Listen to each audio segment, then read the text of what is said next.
আমরা আজকে পড়বো হচ্ছে জীবন ও বৃক্ষ, যেটা লিখেছে মোতাহের হোসেন চৌধুরী। জীবনকে মোতাহের হোসেন চৌধুরী মানুষের যে জীবন, মানুষের জীবনকে তিনি কি করেছেন, একটা গাছের সাথে তুলনা করেছেন। গাছের যে রকম শাখা প্রশাখা থাকে, গাছ যেমন মানুষের উপকার করে, তো বিভিন্ন যুক্তি তর্কের মাধ্যমে তিনি দেখিয়েছেন যে মানুষের জীবন আসলে গাছের মতন। এর প্রেক্ষিতে অনেক মানুষ আবার অনেক রকম যুক্তি দিয়েছে যে না, মানুষের জীবন গাছের মতো না, মানুষের জীবন হচ্ছে নদীর মতো। নদী যে এরকম এঁকে বেঁকে চলে, বিভিন্ন চড়াই উতরাই পার করে। তো মোতাহের হোসেন চৌধুরী আবার যুক্তি দিয়েছেন যে হ্যাঁ, মানুষের জীবনকে তোমরা নদীর গতির সাথে তুলনা করতে পারো, কিন্তু যদি আরেকটু ডিপলি থিঙ্কিং করো তাহলে দেখবা যে নদীর সাথে না, মানুষের জীবন হচ্ছে একটা গাছের সাথে সব থেকে বেশি সঙ্গতিপূর্ণ। তো আমরা কিভাবে তিনি এই যুক্তিগুলো দিয়েছে সেই জিনিসগুলোই পড়বো হচ্ছে আজকের এই প্রবন্ধে। যারা মোতাহের হোসেন চৌধুরীকে দেখো নাই তারা দেখে নাও, এর থেকে ভালো ছবি আর পাই নাই। আচ্ছা দেখো, প্রথমে আমরা পড়বো লেখক পরিচিতি, অর্থাৎ মোতাহের হোসেন চৌধুরী সম্পর্কে পড়বো। মোতাহের হোসেন চৌধুরীর জন্ম 1903 খ্রিস্টাব্দের নোয়াখালী জেলার কাঞ্চনপুরে। তিনি স্মরণীয় হয়ে আছেন বুদ্ধের মুক্তি আন্দোলন নামে পরিচিত বাঙালি মুসলমান সমাজের অগ্রগতির এক যুগান্তকারী আন্দোলনের অন্যতম কাণ্ডারি হিসেবে। এটা খুব ইম্পর্টেন্ট, এটা তোমার এমসিকিউতে আসবে। সাহিত্য অঙ্গনে ও বাস্তব জীবনের উভয় ক্ষেত্রেই তিনি ছিলেন সৌন্দর্যবোধ, মুক্ত বুদ্ধি চেতনা ও মানব প্রেমের আদর্শের অনুসারী। তিনি ছিলেন কাজী আব্দুল ওদুদ, আবুল হোসেন, কাজী মোতাহের হোসেন, আবুল ফজল, আবুল কাদের প্রমুখের সহযোগী, অর্থাৎ এই সমস্ত কবিদের সমসাময়িক কবি ছিলেন এই মোতাহের হোসেন চৌধুরী। ঠিক আছে, আচ্ছা এগুলো কিন্তু ইম্পর্টেন্ট যে কাদের সমসাময়িক, এই প্রত্যেকটাই মনে রাখতে হবে, কারণ তোমার হচ্ছে তিনটাই দিয়ে দিবে, এখান থেকে দিয়ে 1 ও 2, 2 ও 3 এইভাবে বহুপদী হিসেবে আসবে। মননশীল, চিন্তা উদ্দীপক ও পরিশীলিত গদ্যের রচয়িতা হিসেবে বাংলাদেশের লেখকদের মধ্যে তিনি বিশিষ্ট হয়ে আছেন। তাহলে তিনি কি ধরনের লেখক? মননশীল, চিন্তা উদ্দীপক ও পরিশীলিত গদ্যের রচয়িতা। ঠিক আছে, তাহলে তার গদ্যের ধরনগুলো কেমন ছিল? এগুলো কিন্তু সব বহুপদী হিসেবে আসবে। তার গ্রন্থ সংস্কৃতির কথা বাংলাদেশের প্রবন্ধ সাহিত্যের এক বিশিষ্ট সংযোজন, এটা অনেক বেশি ইম্পর্টেন্ট, এটা তোমার অ্যাডমিশনেও আসবে। আচ্ছা, তার প্রকাশিত অন্য দুটি গ্রন্থ হচ্ছে ক্লাইভ বেলের সিভিলাইজেশন গ্রন্থ অবলম্বনে রচিত সভ্যতা এবং বার্ট্রান্ড রাসেলের কনকোয়েস্ট অফ হ্যাপিনেস গ্রন্থের অনুবাদ সুখ। এখন দেখো, তোমার প্রশ্ন আসতে পারে যে সিভিলাইজেশন লিখেছে কে? তুমি বলবা এটা তো আমি পরীক্ষায় পড়ি নাই, সরি এটা তো আমি আমার বইয়ে পড়ি না, আমার বইয়ে কোথাও না, এটা বইয়ের বাইরে থেকে প্রশ্ন এসেছে। কিন্তু দেখো রয়েছে, সিভিলাইজেশন গ্রন্থটি লিখেছে ক্লাইভ বেল। এই ক্লাইভ বেলের একটা গ্রন্থ হচ্ছে সিভিলাইজেশন। মোতাহের হোসেন চৌধুরী কি করেছেন, সেটারই এই গ্রন্থটিকে অবলম্বন করে তিনি বাংলায় এটা লিখেছেন। এটা যেহেতু বাংলায় ছিল না, দেখো ইংলিশে, তাই না? মোতাহের হোসেন চৌধুরী কি করেছেন, সেটাই বাংলায় লিখেছে। আর বাংলায় এই সিভিলাইজেশনের যে অবলম্বনে যে গ্রন্থ লিখেছেন মোতাহের হোসেন চৌধুরী, তার নাম হচ্ছে সভ্যতা। আর কনকোয়েস্ট অফ হ্যাপিনেস, এটার বাংলায় যে এটাকে অবলম্বন করে বাংলায় যে গ্রন্থটা লিখেছে সেটার নাম হচ্ছে সুখ। কনকোয়েস্ট অফ হ্যাপিনেস কে লিখেছে? বার্ট্রান্ড রাসেল। এগুলো কিন্তু তোমার অ্যাডমিশনের জন্য অনেক বেশি গুরুত্বপূর্ণ। বাংলা একাডেমি তার প্রকাশিত ও অপ্রকাশিত সমস্ত রচনা প্রকাশ করেছে। চট্টগ্রাম কলেজে অধ্যাপনাকালে 1956 খ্রিস্টাব্দের 18 সেপ্টেম্বর তিনি মৃত্যুবরণ করেছেন। তাহলে তিনি তার পেশাগত জীবনে কি ছিলেন? পেশাগত জীবনে তিনি হচ্ছে একজন শিক্ষক ছিলেন। কোথায়? চট্টগ্রাম কলেজে। আচ্ছা, তাইলে তিনি মারা গিয়েছেন কত সালে? 1956 খ্রিস্টাব্দের 18 সেপ্টেম্বর। এই হচ্ছে আমাদের কবি পরিচিতি। দেখো, তার লেখা জিনিস কিন্তু খুব কম। সংস্কৃতির কথা এত বেশি ইম্পর্টেন্ট, তুমি চাকরি বাকরি যেখানে যাও না কেন এই জিনিসটা তুমি পাবা। সংস্কৃতির কথা কে লিখেছেন? মোতাহের হোসেন চৌধুরী। আচ্ছা, তারপরে কনকোয়েস্ট অফ হ্যাপিনেস কে লিখেছে? কনকোয়েস্ট অফ হ্যাপিনেস অবলম্বনে যে গ্রন্থ তার নাম কি? সিভিলাইজেশন গ্রন্থ অবলম্বনে যে গ্রন্থ তার নাম কি? সিভিলাইজেশন গ্রন্থটি কে লিখেছে? সব কিন্তু অনেক বেশি ইম্পর্টেন্ট, খুব ভালোভাবে পড়বা। আসো, তোমাদের কিছু জিনিস আগে জানাইনি। এই কোশ্চেন সলভিং এর স্লাইডটা আলাদা দেওয়ার কথা ছিল, কিন্তু এগুলোর সাথে অ্যাড করে দিয়েছে। যেহেতু অ্যাড করে দিয়েছে, ভেরি গুড, আমরা জানতে জানতে এগোবো, আমাদের জন্য আরো ভালো হলো। প্রথম যে প্রশ্নটা দেখো, এখানে বলছে মোতাহের হোসেন চৌধুরী বৃক্ষের জীবনের কোন দুইটি জিনিস উপলব্ধি করার পক্ষপাতী? কোশ্চেন এটা হচ্ছে আমরা পড়বো যখন আমরা আরো প্রবন্ধের মধ্যে যাব, তখন আমরা এই কোশ্চেন গুলোর অ্যান্সার করতে পারবো। এটা আসো আমরা জানি।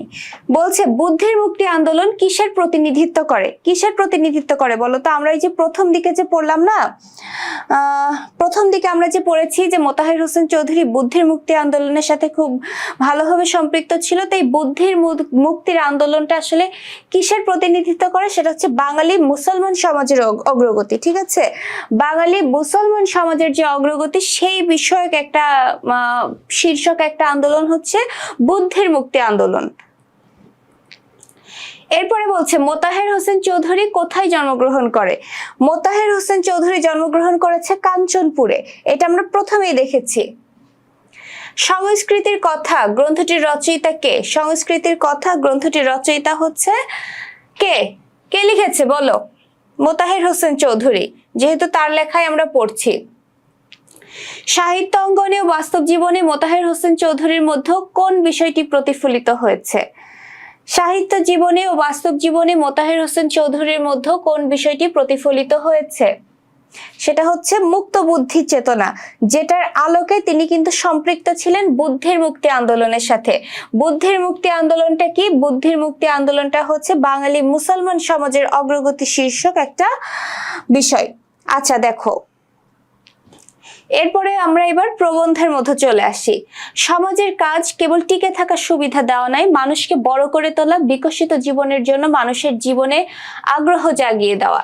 ঠিক আছে, সমাজের কাজ শুধুমাত্র তোমার অন্ন, বস্ত্র, চিকিৎসা, বাসস্থান, যে বেসিক নিড গুলো রয়েছে এইগুলোর ব্যবস্থা করাই শুধু সমাজের কাজ না। সমাজের কাজ হচ্ছে হ্যাঁ, তুমি বেঁচে থাকলে খাবার তোমার আসবে, তোমার রিজিকে খাবার থাকলে তোমার খাবার আসবে, তোমার কাজ আসবে, কিন্তু সমাজের আরেকটা কাজ রয়েছে, সেটা হচ্ছে তুমি যে বেঁচে থাকবা সে বেঁচে থাকার আগ্রহটা তোমার মধ্যে জাগিয়ে তোলা। এটা হচ্ছে সমাজের কাজ, যে তুমি কেন সমাজে টিকে থাকতে চাও। স্বল্প প্রাণ, স্থূল বুদ্ধি ও জবরদস্তি প্রিয় মানুষের সংসার পরিপূর্ণ। স্বল্প প্রাণ, স্থূল বুদ্ধি কি? যাদের মাথায় বুদ্ধি শুদ্ধি নাই। জবরদস্তি প্রিয় হচ্ছে যারা জোর জবরদস্তি করে যে কোনো কিছু চাপিয়ে দিতে চাই, এই টাইপের মানুষ। মানে বুদ্ধি সাধ্যি নাই, খালি মঞ্চে এটা তুমি করো, এটা তোমার করতে হবে তো হবে, কেন করতে হবে, এটা না করে অন্য একটা করলেও ভালো হতো। এই যে বুদ্ধিটা একটু খাটিয়ে চিন্তা করা, এই ধরনের মানুষ সমাজে খুবই কম। যারা একটু বুদ্ধি শুদ্ধি খাটিয়ে সমাজে চলে, সমাজে এরকম বুদ্ধিহীন মাথা মোটা টাইপের লোক অনেক বেশি। তাদের কাজ নিজের জীবনকে সার্থক ও সুন্দর করে তোলা নয়, অপরের সার্থকতার পথে অন্তরায় সৃষ্টি করা। অন্তরায় মানে হচ্ছে বাধা সৃষ্টি করা। প্রেম ও সৌন্দর্যের স্পর্শ লাভ করেনি বলে এরা নিষ্ঠুর ও বিকৃত বুদ্ধি। ঠিক আছে, এই যে সে স্বল্পপ্রাণ, স্থূল বুদ্ধি এই টাইপের মানুষ কি করে, তারা নিজেদের জীবনকে তো সুন্দর করে তোলেই না, অপরন্ত অন্যরা যারা সুন্দর করে জীবন তৈরি করতে চায় তাদের জীবনে গিয়ে বাধা প্রদান করে। এবং এরা, কবি বলছে এখানে, লেখক বলছে যে এরা কখনো নিজেদের জীবনে ভালোবাসা লাভ করেনি, সৌন্দর্য যে বোধ সেটা তারা নিজেদের জীবনে কখনো লাভ করেনি। এই কারণে তারা এরকম নিষ্ঠুর এবং বিকৃত বুদ্ধি, অর্থাৎ তাদের বুদ্ধির সাথে সেরকম ডেভেলপ হয়নি, তারা সুন্দরভাবে চিন্তা করতে পারে না। এদের একমাত্র দেবতা হচ্ছে অহংকার। ঠিক আছে, আসলেই তো দেখবা যাদের বুদ্ধি কম তারাই অহংকারী হয়। যারা বুদ্ধি কম তারাই চিন্তা করে ইস আমার নাই, ওর কেন থাকবে, এই যে অহংকারটা করলো। বাট যার বুদ্ধি আছে সে বলবে বাহ, ও তো এটা অনেক সুন্দর করে করেছে, যাই আমি একটু গিয়ে জিজ্ঞাসা করি যে তুমি এটা কিভাবে করলে, তাহলে আমিও আমার জীবনটাকে সেইভাবে নিব, বা আমারও যদি কোনো বুদ্ধি থাকে সেটা আমি তাকে গিয়ে বলবো যে তুমি এটা করো তাহলে আরো ভালো হবে, তাই না? বাট যাদের বুদ্ধির সাথে নাই তারা খালি এই হিংসুটে টাইপের হয়। তারই চরণে তারা নিবেদিত প্রাণ। তাহলে কার চরণে নিবেদিত প্রাণ? এই অহংকারের দেবতার চরণে নিবেদিত প্রাণ। ব্যক্তিগত অহংকার। আচ্ছা, এই অহংকারটা কেমন, কোন ধরনের অহংকার? সেটা হচ্ছে ব্যক্তিগত অহংকার, পারিবারিক অহংকার, যে আল্লাহ ওর ফ্যামিলিতে এত ভালো হয়ে যাচ্ছে, আমার ফ্যামিলিতে কেন এরকম। জাতিগত অহংকার, যে আমার দেশের প্রাইম মিনিস্টার যদি বলে যে আমার জাতি এত পিছায় আছে, ওরা কেন এত দূর যাবে। মানে এই অহংকারের বিভিন্ন ধরন আছে। এই সবের নিশান ওড়ানো এদের কাজ। নিশান মানে কি? পতাকা। ঠিক আছে, পতাকা বা চিহ্ন ওড়ানো হচ্ছে এদের কাজ। মাঝে মাঝে মানব প্রেমের কথাও তারা বলে। এই বুদ্ধিহীন, মূর্খ, সূর্খ, এই অহংকারী মানুষগুলো মাঝে মাঝে মানব প্রেমের, মানুষকে ভালোবাসার কথা বলে, কিন্তু তাতে নেশা ধরে না, অর্থাৎ সেই কথা না মানুষকে আকৃষ্ট করে না, মনে হয় যেন একদম জাস্ট বলার কথা তাই বলছে, এই টাইপের আর কি। মনে হয় আন্তরিকতা শুনো উপলব্ধিহীন বলি। এদের স্থানে এনে দিতে হবে বড় মানুষ। বড় মানুষ বলতে কি? যাদের বুদ্ধি শুদ্ধি আছে, যারা অহংকারী নয়, যারা মানে মানব দরদি, এই টাইপের মানুষ। সূক্ষ্ম বুদ্ধি, উদার হৃদয়, গভীর চিত্ত ব্যক্তি, যাদের কাছে বড় হয়ে উঠবে জীবনের বিকাশ, কেবল টিকে থাকা নয়। তাদের কাছে জীবন আদর্শের প্রতীক হবে প্রাণহীন ছাঁচ বা কলা নয়, সজীব বৃক্ষ যার বৃদ্ধি আছে, গতি আছে, বিকাশ আছে, ফুলে ফলে পরিপূর্ণ হয়ে অপরের সেবার জন্য প্রস্তুত হওয়া যার কাজ। বলছে এই যে মানে একটা ছাঁচের মতো জীবনকে পুরে দিলাম, যে তুমি জন্মালে, খাইলা দাইলা, কাজ করলা, বিয়ে শাদী করলা, দেন বুড়ো হইলা, মারা গেলা, পৃথিবী থেকে চলে গেলা। এই ধরনের জিনিস যাদের মধ্যে থাকবে না, এদের স্থানে এনে দিতে হবে এমন ধরনের মানুষ যারা ওই যে গাছের মতন জীবনটাকে কি করতে পারে, একটা মানে ফলপ্রসূ করতে পারে। গাছ কি করে? গাছ কি খালি জন্মায়, বড় হয় আর মরে যায়? সেটা না, গাছ তার জীবনে অনেকগুলো স্টেজ পার করে আসে। সে বড় হয়, সে ফুল দেয়, মানে ফুল দেয় মানে কি, মানুষকে আকৃষ্ট করে, ভালো লাগা তৈরি করে। তারপর এক সময় সেই গাছে ফল হয়, মানুষের প্রয়োজন মেটায়। সেই গাছ বড় হয়ে ছায়া দেয়, মানুষের তৃপ্তি দেয়, উপকার করে, তাই না? যে গাছ কি হয়, যে গাছে ফুল ফল দেয় না, বয়স হয়ে গেছে, তারপর সেই গাছ কিন্তু উপকারী হয়। কিভাবে? সেই গাছ অন্তত ছায়া দেয় মানুষকে, অন্য কিছু করতে না পারলেও। তো মানুষের জীবনটাকেও এইরকম ভাবে মানে তৈরি করতে হবে যে মানুষের জীবন খালি ওই জন্মাইলা, মারা গেলা, পৃথিবী থেকে বিদায় নিলে এটা না। তুমি বড় হবা, তোমার জীবনে চলতে চলতে মানুষের উপকারে আসবা, তুমি নিজের জীবনটাকে বিকশিত করবা ঠিক গাছের মতন। এই কারণে মোতাহের হোসেন চৌধুরী কি করেছে, মানুষের জীবনকে গাছের সাথে রিলেট করেছে। বৃক্ষের জীবনের গতি ও বিকাশকে উপলব্ধি করা দরকার, নইলে সার্থকতা ও পরিপূর্ণতার ছবি চোখের সামনে ফুটিয়ে তোলা সম্ভব না। বলছে তুমি গাছের যে জীবন, গাছের যে জীবনকাল, এটাকে তুমি একটু ভালোভাবে লক্ষ্য করো, তাহলে তুমি দেখবে যে মানুষের জীবন আসলে গাছের মতো হওয়া উচিত। সেটা কেমন? বৃক্ষের দিকে তাকালে জীবনের তাৎপর্য উপলব্ধি সহজ হয়। ভেরি ভেরি ইম্পর্টেন্ট একটা কি এমসিকিউ। আচ্ছা, তাই বারবার সেদিকে তাকানো প্রয়োজন। মাটির রস টেনে নিয়ে নিজেকে মোটাসোটা করে তোলাতেই বৃক্ষের কাজের সমাপ্তি নাই।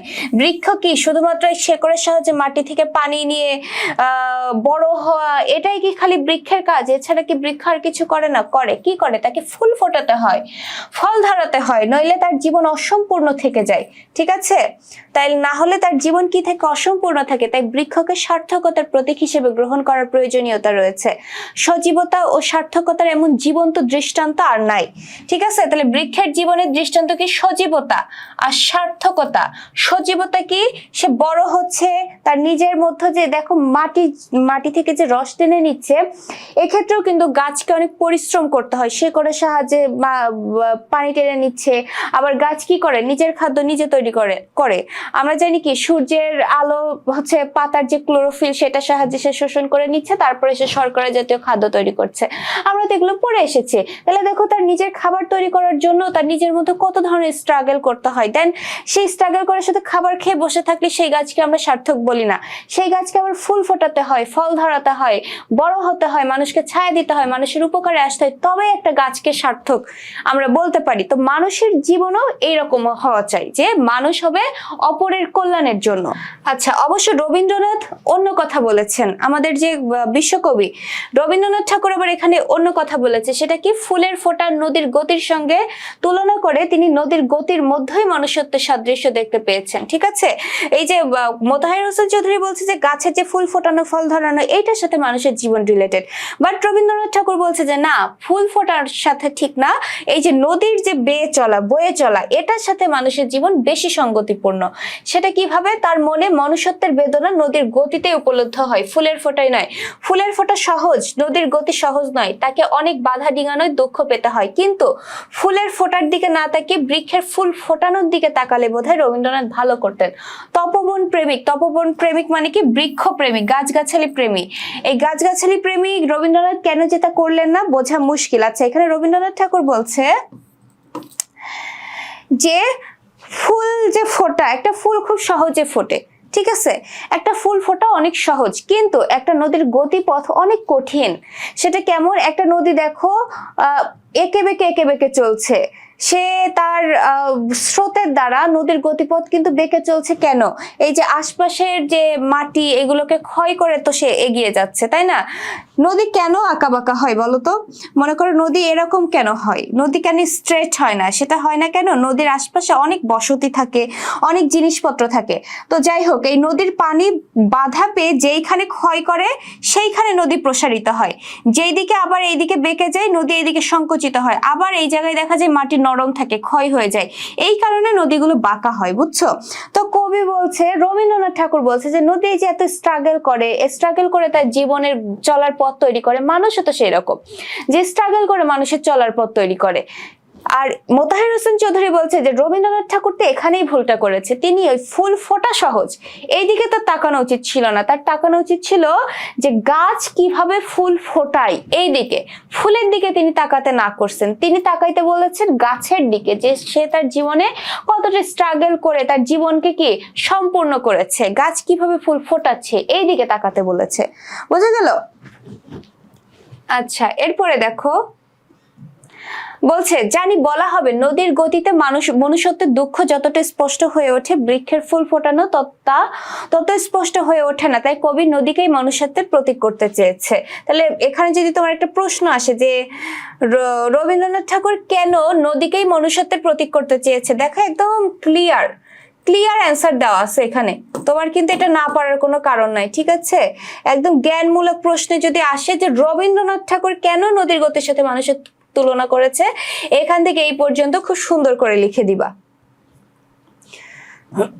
এরপরে বলছে উত্তরে বলবো, অর্থাৎ রবীন্দ্রনাথ ঠাকুর যে কোশ্চেনটা করলো তার উত্তরে বলবো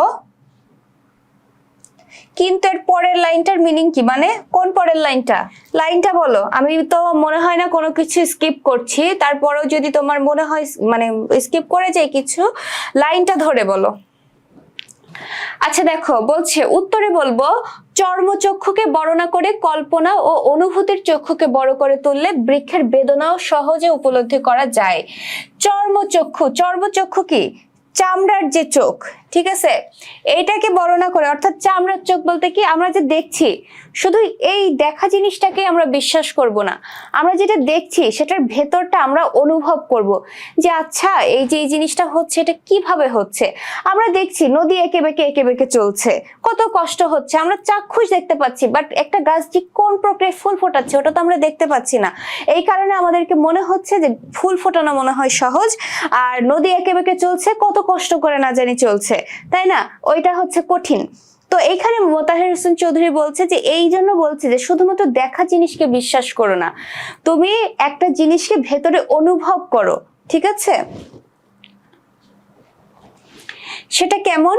আর বৃক্ষের সাধনায় যেমন একটা ধীর স্থির ভাব দেখতে পাওয়া যায়, মানুষের সাধনায় তেমন একটা ধীর স্থির দেখতে পাওয়া যায়।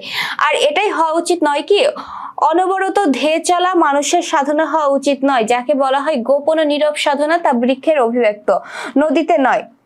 অভিব্যক্ত বলতে দেখা যায়। তাছাড়া বৃক্ষের সার্থকতার ছবি যত সহজে উপলব্ধি করতে পারি, নদীর সার্থকতার ছবি তত সহজে উপলব্ধি করতে পারি না।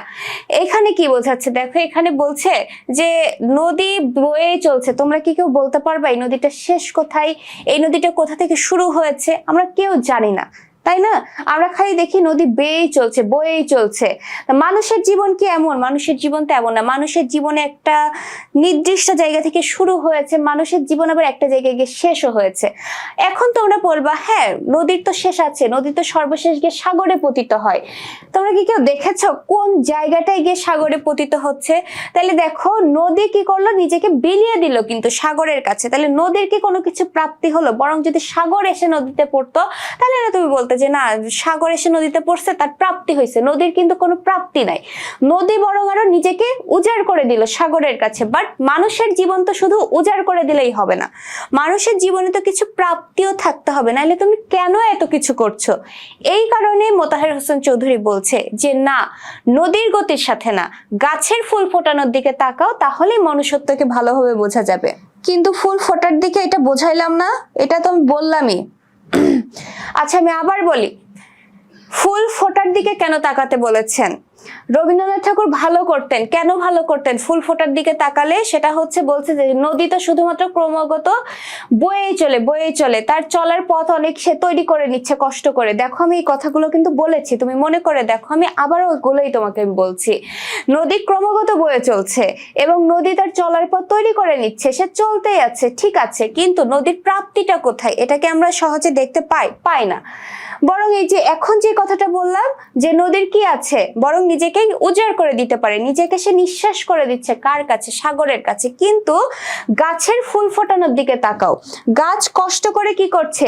মাটি থেকে রস টেনে নিচ্ছে, তাই না? রস টেনে নিয়ে সে নিজের পানি যোগাচ্ছে, পাতার ক্লোরোফিলের সাহায্যে সূর্যের আলোকে নিয়ে সে নিজের যে খাবার তৈরি করছে, খাবার তৈরি করে নিয়ে তার নিজের মধ্যে সে কাজ করছে। গাছের মধ্যে তো কিছু প্রক্রিয়া চলে, প্রক্রিয়া চলার ফলেই কিন্তু একটা সময় সেই গাছ বড় হয় এবং সেই গাছে একটা সময় কুঁড়ি আসে, অর্থাৎ ফুল আসে। ফুল থেকে সেই গাছে হয় ফল, তাই না? যেগুলো মানুষকে শান্তি দেয়, মানুষকে আকৃষ্ট করে, মানুষের খাদ্যের প্রয়োজন মেটায়, গাছের ফল থেকে মেটায় না? তাহলে এই কারণে রবীন্দ্রনাথ ঠাকুর, মোতাহের হোসেন চৌধুরী বলছে যে রবীন্দ্রনাথ ঠাকুর ওই নদীর চলার দিকে না তাকে বরং গাছের ওই যে ফুল ফুটতেছে, তোমার কাছে মনে হচ্ছে যে কত সহজে একটা গাছে ফুল ফুটছে, কয়দিন আগে দেখলাম গাছ হইছে এখনই ফুল, বাট এই নদীটা দেখো কত কষ্ট করে বয়ে চলছে, তাই না? এই জায়গাটাতেই বলছে যে রবীন্দ্রনাথ ঠাকুর এই কষ্ট করে নদী চলছে এই দিকটা না তাকায় আর সহজে ফুল ফুটছে এটা না দেখে বরং গাছ কত কষ্ট করে যে ফুলটা ফোটাচ্ছে, গাছের সার্থকতা এটাই যে সে ফুল ফোটাতে পারছে, ফল ধরাতে পারছে। তো রবীন্দ্রনাথ ঠাকুরের উচিত ছিল যে গাছের ফল ধরানোর দিকে তাকানো, গাছের ফুল ফোটানোর দিকে তাকানো, নট গাছে ফুল ফুটেছে ফুলটার দিকে তাকানো। বুঝতে পেরেছো এবার? আচ্ছা, এরপরে দেখো বলছে অনবরত চলা মানুষের সাধনা হওয়া উচিত নয়। এইখানে যে জিনিসটা বলছিলাম যে ওই যে সাগরে যে নদী পতিত হয়, সাগরে নদী পতিত হলে তুমি বলতে পারো যে এটা তো তার বিরাট প্রাপ্তি, সে সাগরের সাথে মিলিত হয়েছে, সাগরের সাথে মিলিত হয়েছে, তার লাভটা কি? বরং সে নিজেকে উজাড় করে দিয়েছে সাগরের কাছে, তার প্রাপ্তি কোনো কিছু নাই। কাজেই মানুষের জীবন এই নদীর সাথে তুলনা করলে চলবে না, কারণ তাহলে তার নিজের জীবনে প্রাপ্তি বলতে কোনো কিছু থাকবে না। কিন্তু আমি মারা যাব একদিন, আমার কোনো প্রাপ্তি থাকবে না, এটা কোনো কথা? নদী সাগরে পতিত হয় সত্য, কিন্তু তার ছবি আমরা প্রত্যাহ দেখতে পাই না। প্রত্যাহ মানে কি? সবসময় নদী সাগরে পতিত হয় আমরা শুনেছি এবং এটা সত্য, কিন্তু আমরা এই ছবি কিন্তু রোজ দেখতে পাই না। বৃক্ষের ফুল ফোটানো, ফল ধরানোর ছবি কিন্তু প্রত্যাহ চোখে পড়ে। দোরের কাছে দাঁড়িয়ে সে অনবরত নতি, শান্তি ও সেবার বাণী প্রচার করে। এটা কিন্তু ইম্পর্টেন্ট, আমাদের কত উপকার করছে। আমরা গাছের সার্থকতার ছবি কিন্তু প্রতিনিয়ত আমরা দেখতে পাই না, আমরা প্রতিনিয়ত দেখতে পাই, বরং আমরা নদীর সাগরে পতিত হওয়ার ছবি আমরা দেখতে পাই না। তাহলে আমরা কোনটাকে নিব? আমিও সারা জীবন বয়েই চলবো, এটা কি আমার জীবনের, আমি সারা জীবন আমার জীবনটাকে খালি দিয়েই যাব, এটা কি আমার জীবনের ছবি হওয়া উচিত? দিন শেষে আমি পেলামটা কি, আমার অর্জনটা কি? এই জিনিসটা তো আমার দেখতে হবে। এই গাছের দিকে তাকাও, গাছ যখন ফুল ফোটায় মানুষ তখন ফুলের প্রতি আকৃষ্ট হয়, তাই না? আবার গাছে যখন ফল ধরে তখন কি করে? গাছের এই ফল খেয়ে মানুষের উপকার হয়, আবার গাছ কি করছে? অক্সিজেন দিচ্ছে, মানুষের উপকার হচ্ছে। তাহলে দেখো গাছের ধর্ম কিন্তু সেবা করা, বিনিময়ে সে যে ফুল ফোটাচ্ছে, ফল ধরাচ্ছে, এটা হচ্ছে তার প্রাপ্তি, এটা তার নিজস্ব, তাই না? তার নিজস্ব। কিন্তু এই যে কাঁঠাল গাছে কাঁঠাল হলো, এই কাঁঠাল গাছে তো আম ধরে না, যদি আম ধরতো তাইলে বলতাম যে না এটা তো নিজস্ব জিনিস না, বাট কাঁঠাল গাছে কাঁঠালই হয়, আম গাছে আমে হয়, এটা তো নিজস্ব প্রাপ্তি। বাট দেখো নদীতে কি হয়? নদী কি নিজে কিছু পায় না তো, নদী তো বরং নিজেকে উজাড় করে দেয় সাগরের কাছে। তাহলে নদীর কি কোনো প্রাপ্তি আছে? নাই। এই কারণে একটু ডিপলি থিঙ্কিং করার কথা বলেছে। নতি মানে হচ্ছে নত। বৃক্ষের পানে তাকে রবীন্দ্রনাথ নিশ্চয়ই অন্তরের সৃষ্টি ধর্ম উপলব্ধি করেছেন। বহু কবিতায় তার পরিচয় পাওয়া যায়, কিন্তু গদ্যে তিনি তো স্পষ্ট করে বলেনি, বললে ভালো হতো। তাহলে নিজের ঘরের কাছে যে সার্থকতার প্রতীক রয়েছে সে সম্বন্ধে আমরা সচেতন হতে পারতাম। বলছে রবীন্দ্রনাথ ঠাকুরও কিন্তু তপবন প্রেমী, সে হচ্ছে বৃক্ষ প্রেমী, সে অনেক কবিতায় এই জিনিসগুলো বলেছে। তারপরেও সে স্পষ্টভাবে মানুষের জীবন যে গাছের সাথে রিলেটেড এই জিনিসটা সে স্পষ্টভাবে কোথাও প্রকাশ করে নাই। তাই বলছে যে একজন বৃক্ষপ্রেমী রবীন্দ্রনাথ যে কি করে নদীর গতির সাথে জীবনকে দেখলো জানা নেই, তবে তিনি যদি একটু স্পষ্ট করে উল্লেখ করতেন তাহলে ভালো হতো। আচ্ছা, নীরব ভাষায় বৃক্ষ আমাদের সার্থকতার গান গেয়ে শোনায়। Important MCQ.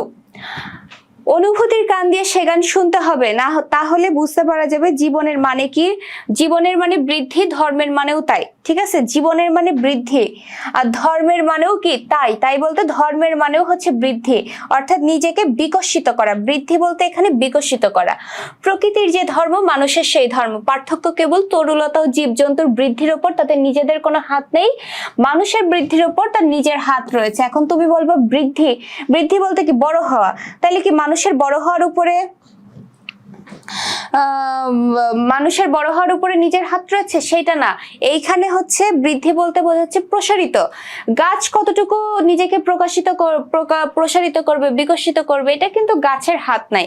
সে তার কাজ নিজেকে চেষ্টা করে, তার ফুল ফল ধরানোতে সে একটা ছোট্ট গাছেও তো ফুল ফল আসে, তাই না? তাহলে সে কতটা বিকশিত হবে, গাছের কোনো হাত নেই। বাট মানুষের জীবনে সে কতটা বিকশিত করবে, সেখানে মানুষের হাত রয়েছে। তুমি ভালো কাজ করো, ভালো কাজ করলে তুমি চেষ্টা করো, তুমি পারবা। তুমি যদি চেষ্টা করো, মানুষের হাত রয়েছে এই ক্ষেত্রে, যে তুমি চেষ্টা করলে তুমি পারবা। কিন্তু গাছের কিন্তু এই জিনিসটা নাই। মানুষ হচ্ছে সৃষ্টির সেরা জীব, আর এখানেই মানুষের মর্যাদা। মানুষের বৃদ্ধি কেবল দৈহিক নয়, আত্মিকও। ঠিক আছে, খালি হাতে পায়ে লম্বা হইলেই হবে না, হাতে পায়ে বড় হইলেই কিন্তু হবে না, আত্মিক বৃদ্ধিটাই হচ্ছে মেইন।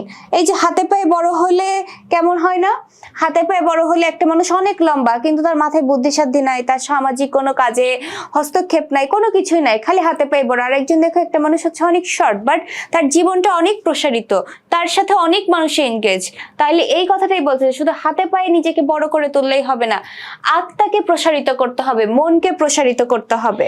এরপরে বলছে সুখ দুঃখ বেদনা উপলব্ধির ফলে অন্তরের যে পরিপক্কতা, এটা হবে পরিপক্কতা। ঠিক আছে, সুখ দুঃখ বেদনা এগুলো উপলব্ধির ফলে অন্তর বা মনের কি হয়, মনকে পরিপক্ক হয়ে ওঠে না, মনটাকে আরো বেশি, যখন আমি একটা জায়গা থেকে দুঃখ পাবো, তখন কিন্তু আমি আমার মনকে অনেক কিছু আরো আমার অভিজ্ঞতা বাড়বে। আমি যখন একটা জায়গায় আনন্দ পাবো, সেটাও পাবো, ওটাও কিন্তু আমার অভিজ্ঞতা। কাজে অভিজ্ঞতা নিয়ে নিয়ে কিন্তু মানুষ হয়ে যায় একদম খাঁটি।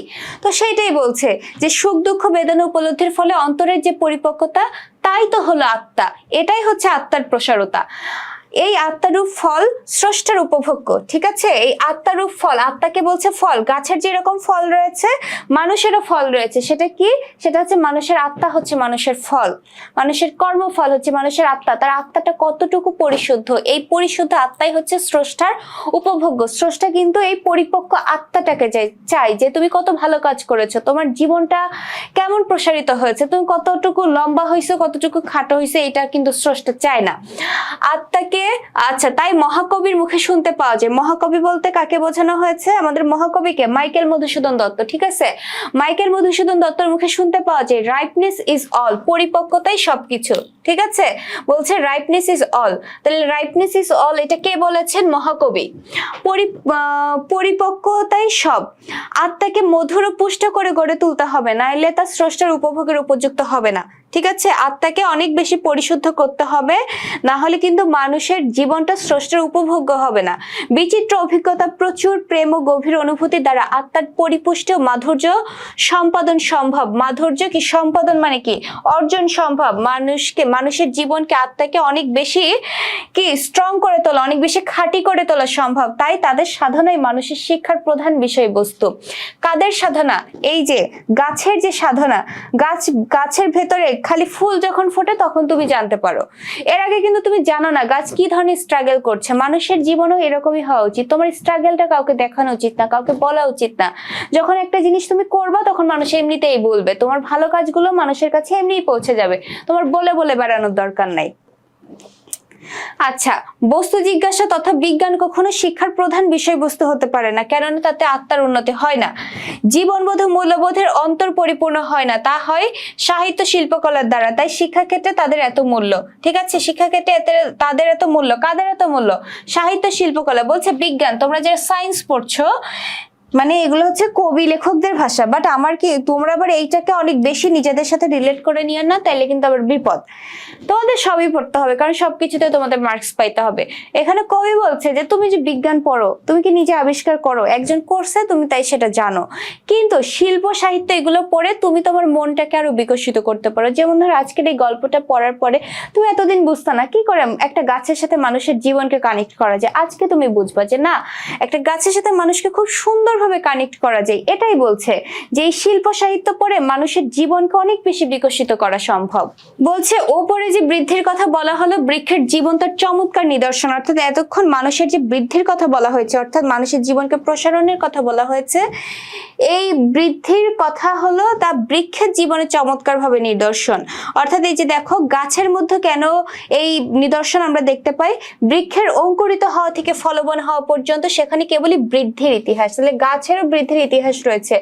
অঙ্কুরিত হওয়া মানে কি, এই যে একটা গাছ, যে চারা গাছ জন্মায়, সেই চারা গাছ আস্তে আস্তে বড় হয়, সেই গাছে ফুল হয়, সেই গাছে ফল হয়, সেই গাছে অনেক বেশি শাখা প্রশাখা বৃদ্ধি করে মানুষকে ছায়া দেয়, তাই না? তাহলে গাছের জীবন খালি বড় হওয়াই না, গাছের জীবনেরও কিছু লক্ষ্য রয়েছে। এই সমগ্র জীবনটা একটা গাছের অঙ্কুরিত হওয়া থেকে সেই গাছে ফল হওয়া পর্যন্ত সেই গাছের বৃদ্ধির ইতিহাস। বৃক্ষের পানে তাকালে, পানে মানে হচ্ছে দিকে, বৃক্ষ মানে গাছ, গাছের দিকে তাকিয়ে আমরা লাভবান হতে পারি জীবনের গূঢ় অর্থ সম্পর্কে। গূঢ় মানে কি? গূঢ় মানে হচ্ছে জীবনের যে প্রকৃত অর্থ সেই সম্বন্ধে সচেতন হতে পারি বলে।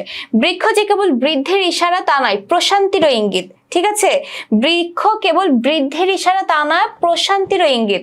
অতি শান্ত সহিষ্ণুতায় সে জীবনের গুরুভার বহন করে। অতি শান্ত, দেখো বৃক্ষ আজকে ছোট, কালকে কিন্তু ধাম করে বড় হয়ে গিয়ে সে ফুল ফল আমরা দেখতে পাই না।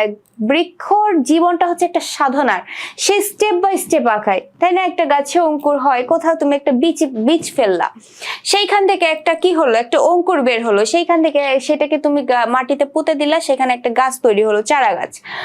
সেই চারা গাছ আস্তে আস্তে বড় হলো, সেখানে আবার একটু কলি আসলো, কলি থেকে ফুল আসলো, ফুল থেকে ফল হলো, দেন তার শাখা প্রশাখা আরো বৃদ্ধি করলো, মানুষ সেখান থেকে ছায়া পেলো, সেই গাছ মানুষকে অক্সিজেন দিল।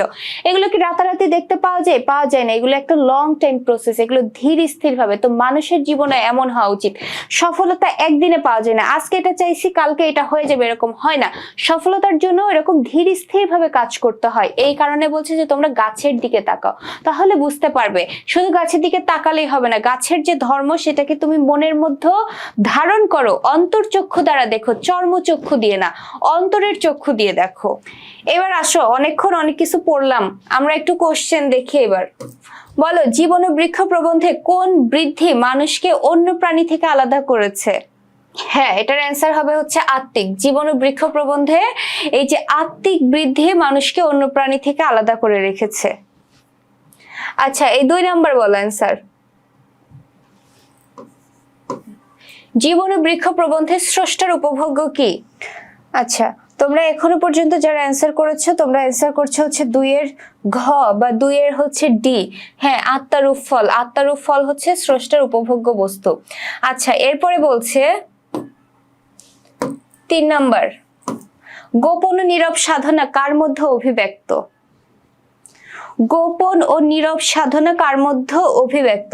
এইটা আসলে এখন প্রশ্ন করার কিছু নাই, কারণ এটা নিয়েই পড়তেছি, তোমরা এটা পারবা। 3 এর অ্যান্সার হবে হচ্ছে বৃক্ষ।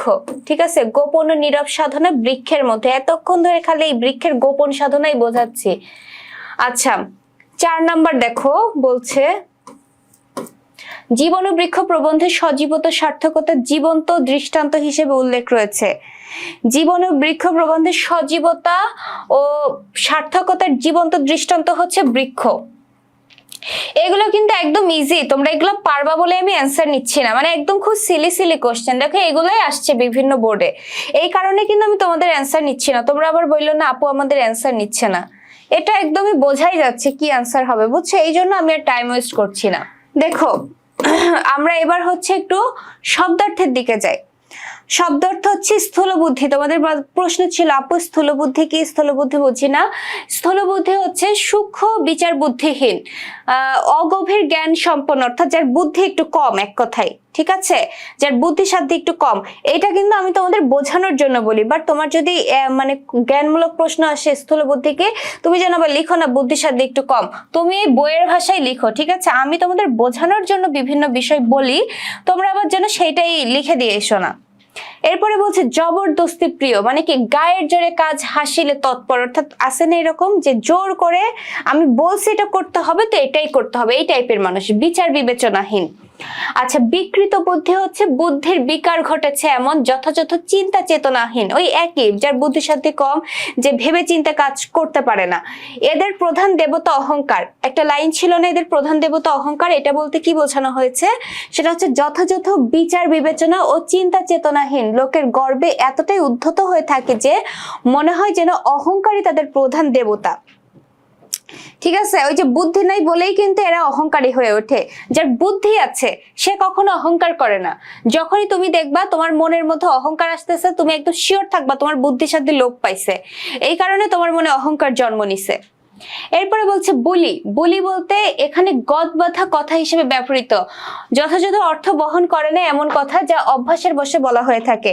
ওই যে বাচ্চারা বলে, ঠিক আছে, বাচ্চারা বলে যার কোনো অর্থ নাই বাট বলতেই থাকে, এটাকে বলা হয় বুলি। মানুষে এরকম যে কোনো অর্থ নেই বাট সে এক কথা আওড়াতেই আছে, বলতেই আছে, এটাই হচ্ছে বুলি।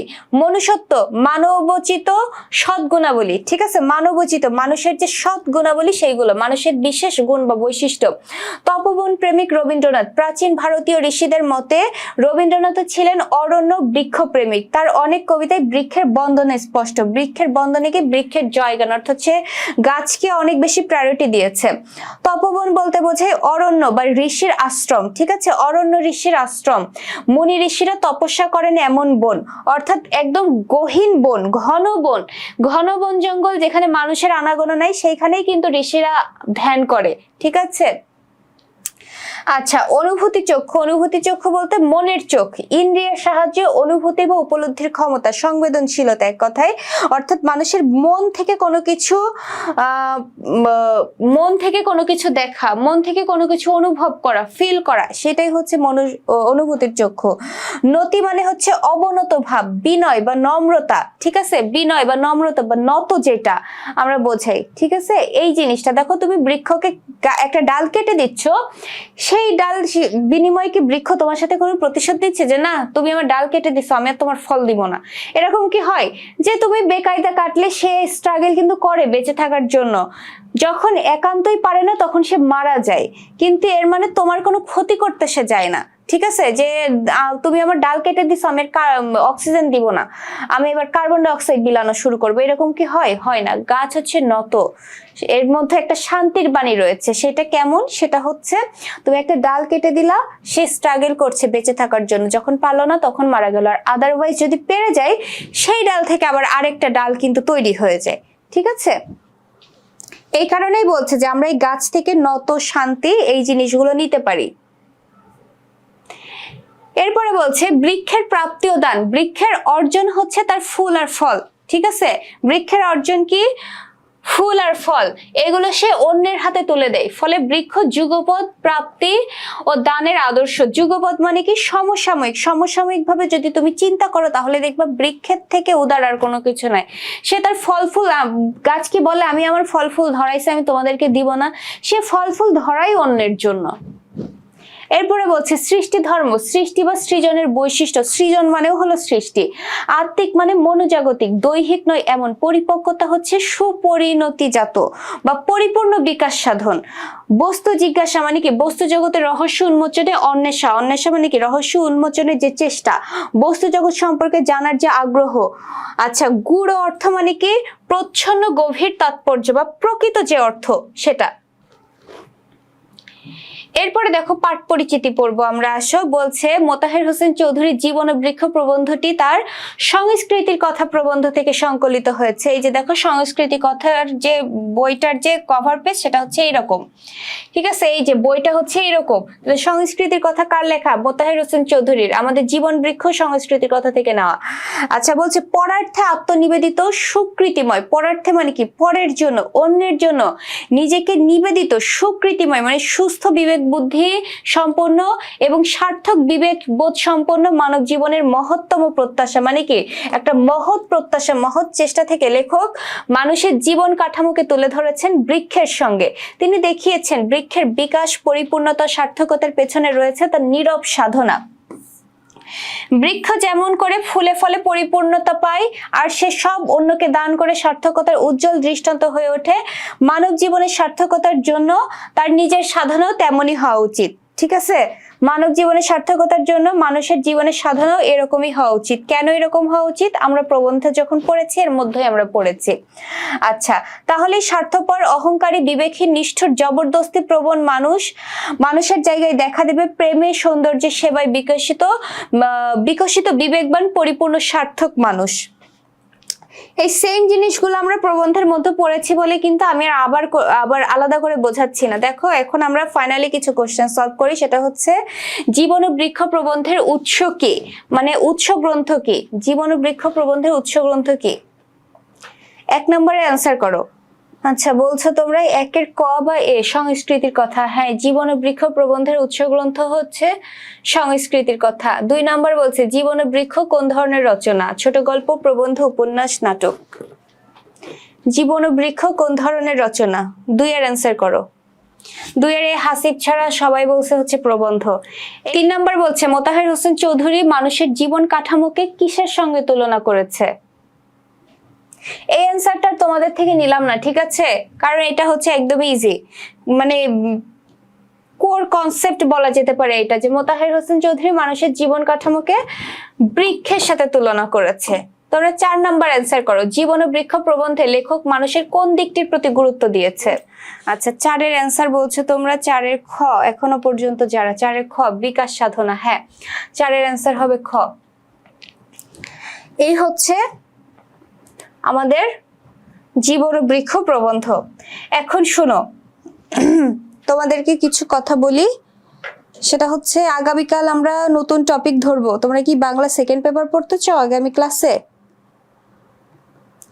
এটা একটু জানিও, কিংবা আমিও একটু ভেবে দেখি বাংলা সেকেন্ড পেপার নেওয়া যায় কিনা, নাকি একটু গল্প এগিয়ে নেবো এটাও বুঝতেছি না।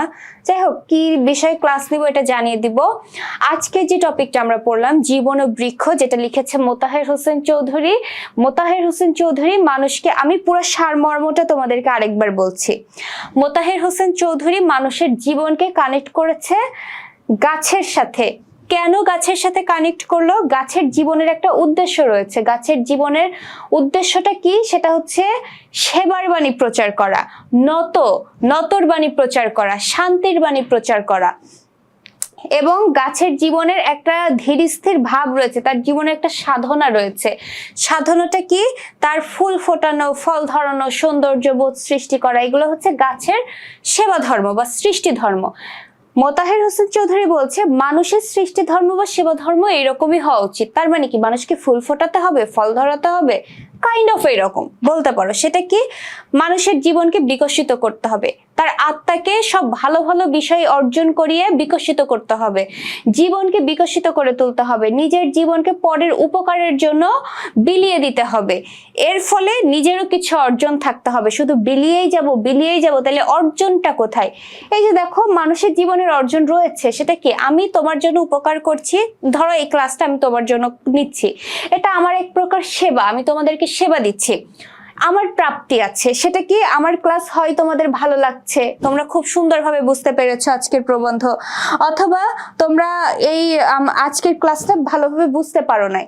তাইলে যদি বুঝতে না পেরে থাকো, তোমরা আমাকে গালি দিলা, ইস আপু কি পড়ায় ভাল লাগে না, তাহলে দেখো আমার কিন্তু একটা প্রাপ্তি আছে। প্রাপ্তিটা কি? নেগেটিভ একটা প্রাপ্তি আমার এসেছে, আমার দরকার নাই এই প্রাপ্তিটা। মানে মানুষের জীবনে নেগেটিভিটির প্রয়োজন নাই। গাছের যে দিকটা রয়েছে, গাছের ফুল ফোটাচ্ছে, একজন ফুল তুলে নিয়ে যাচ্ছে, এটা গাছের জীবনের একটা নেগেটিভিটি তুমি বলতে পারো, যে তার সৌন্দর্য অন্যকে হরণ করছে। মানুষের জীবনেও এইরকম আসবে, সৌন্দর্য অন্যকে হরণ করতে পারে, সেই দিকে নজর দেওয়া যাবে না। সবাই তো আর খারাপ বলছে না, কিছু মানুষ তো ভালোবাসছে, তাইলে ওই ভালোবাসাটা তো তার প্রাপ্তি, তাহলে তুমি এই প্রাপ্তিটার দিকে নজর দাও, সেই কথাটাই বলছে।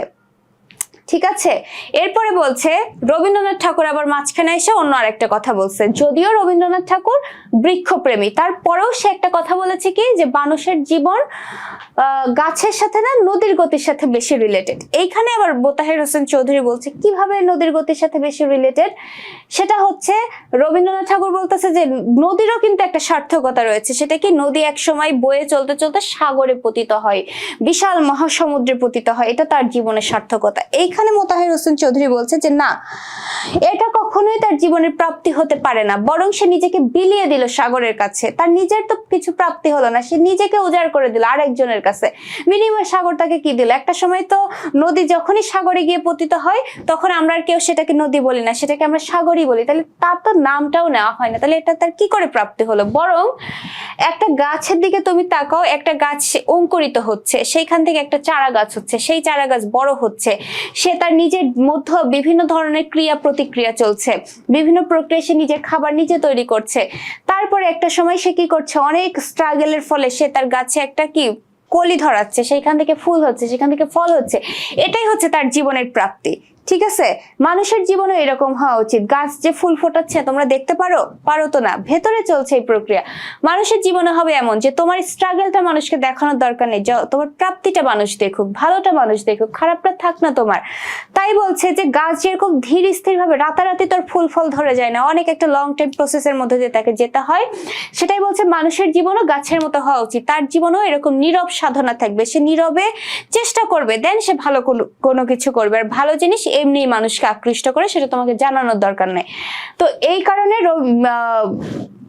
মোতাহের হোসেন চৌধুরী বলছে যে সর্বদিক বিবেচনা করে আসলে মানুষের জীবন বৃক্ষের সাথে সঙ্গতিপূর্ণ। তাই আজকের এই প্রবন্ধের নাম তিনি দিয়েছেন কে? জীবন ও বৃক্ষ। জীবন হচ্ছে মানুষের জীবন, আর বৃক্ষ হচ্ছে গাছ। বোঝা গেল? আর এই প্রবন্ধ নেওয়া হয়েছে কোন গ্রন্থ থেকে? সংস্কৃতির কথা প্রবন্ধ থেকে। সেটা হচ্ছে তার খুবই উল্লেখযোগ্য একটা গ্রন্থ। আচ্ছা, তোমাদের জীবন ও বৃক্ষ A to Z বুঝতে কারোর কোথাও কোনো অসুবিধা আছে? একটু জানাও। আপু তোমরা কি অ্যাডমিশনের জন্য পড়াবা? সিএডএমিতে এরকম একজন পোস্ট দেখলাম সেদিন। হ্যাঁ, অ্যাডমিশন আসছে তোমাদের জন্য, প্রি অ্যাডমিশন ব্যাচ। ঠিক আছে, প্রি অ্যাডমিশন ব্যাচ আসতেছে। তোমরা হচ্ছে, তুমি মনে হয় একদিন প্রশ্ন করেছিলে আপু তোমরা অ্যাডমিশন নিয়ে আসো তাহলে ভালো হয়। হ্যাঁ, তোমার হচ্ছে দোয়া সত্যি হয়ে গেছে, আল্লাহ কবুল করলে তোমাদের জন্য প্রি অ্যাডমিশন ব্যাচ আসতেছে। ভালো হবে তোমাদের জন্য কোর্সটা। আমাদের তোমরা তো ম্যাক্সিমাম টিচারকেই চিনো, বাট অ্যাডমিশনে মনে হয় আমি থাকবো না। বাট আমাদের বাংলা টিচার যে আসছে নতুন, ইনি কিন্তু অনেক ভালো পড়ায়, আমরা তো বুঝে শুনে নিব। নিশ্চয়ই তোমরা জানো, তোমরা তার ক্লাস করলেও বুঝতে পারবা।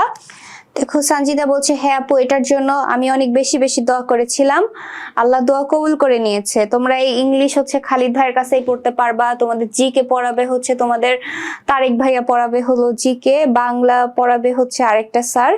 আচ্ছা, তোমাদের জন্য অনেক ভালো হবে কোর্সটা। আচ্ছা, সঞ্জিদা বলছি জি আপু ক্লিয়ার, ভেরি গুড। আচ্ছা, তাহলে হচ্ছে আজকে আমরা এই পর্যন্তই রাখতে পারি। তোমাদের সাথে আমার দেখা হবে আবার আগামীকাল ইনশাল্লাহ। তোমরা সেই পর্যন্ত সবাই ভালো থাকো, আগামীকাল দেখা হচ্ছে। আল্লাহ হাফেজ সবাইকে, আসসালামু আলাইকুম।